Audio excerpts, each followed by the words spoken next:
ഓരോരുത്തരുടെ കളവ് പുറത്തു വന്നുകൊണ്ടിരിക്കുകയാണ്. ശബരിമല അയ്യപ്പനോട് കളിച്ചിട്ടുള്ള ആരും രക്ഷപ്പെട്ടിട്ടില്ല.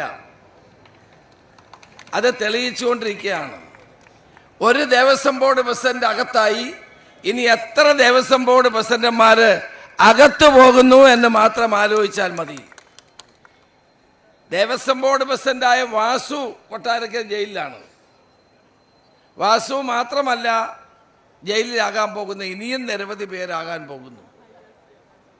കേവലം ദേവസ്വം ബോർഡ് പ്രസിഡന്റുമാർ മാത്രമല്ല ജയിലിൽ പോകുന്നത്, ഇവിടെ ഇരുന്ന അല്ലെങ്കിൽ ഇപ്പോൾ ഇരിക്കുന്ന നിരവധി മന്ത്രിമാരും ജയിലിൽ പോകും എന്ന കാര്യത്തിൽ സംശയം വേണ്ട.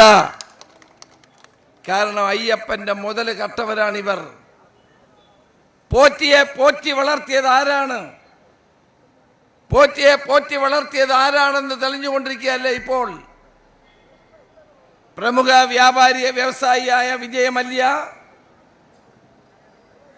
ശബരിമല ക്ഷേത്രത്തിൽ സ്വർണം പൊതിഞ്ഞപ്പോൾ ആ സ്വർണത്തിൽ കണ്ണുവെച്ച ആളുകൾ ഓരോന്നോരോന്നായി നിയമത്തിന്റെ മുമ്പിൽ വന്നേ മതിയാകൂ.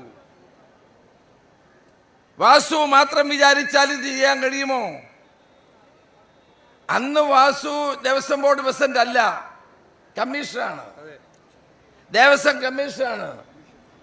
ദേവസ്വം കമ്മീഷണറായി അന്ന് അധികാരത്തിലിരുന്ന വാസു ഇത് ചെയ്തെങ്കിൽ അതിന്റെ മുകളിലൊരു മന്ത്രിയില്ലേ? അതിനിടയ്ക്കൊരു ദേവസ്വം ബോർഡ് പ്രസിഡന്റ് ഇല്ലേ? ഇവരൊക്കെ നിയമത്തിന് മുമ്പിൽ വരേണ്ടവരല്ലേ?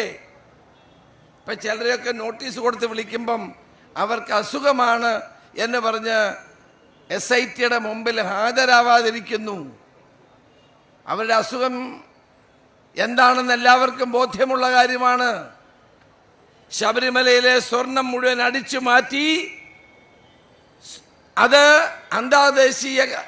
അന്തർദേശീയ സ്വർണ്ണക്കള്ളക്കടത്തുകാർക്ക് കൊടുത്തത് കേവലം വാസു, മുരാരി ബാബു, ഉണ്ണികൃഷ്ണൻ പോറ്റി ഒന്നും മാത്രം വിചാരിച്ചാൽ ചെയ്യാൻ കഴിയുന്ന കാര്യമല്ല. ഇത് ചെയ്യാൻ കഴിയുന്ന കാര്യം ആരാണെന്ന് എല്ലാവർക്കും അറിയാം. ഭരണത്തിന്റെ ഇടനാഴികളിൽ ഭരണത്തിന് നേതൃത്വം കൊടുക്കുന്ന ആളുകൾ ഇന്ന് പ്രതിക്കൂട്ടിൽ നിൽക്കുമ്പോഴാണ് അത് മുഖം മറയ്ക്കാൻ വേണ്ടിയിട്ടുള്ള ചില ചെപ്പടി വിദ്യകളുമായി വരുന്നത്.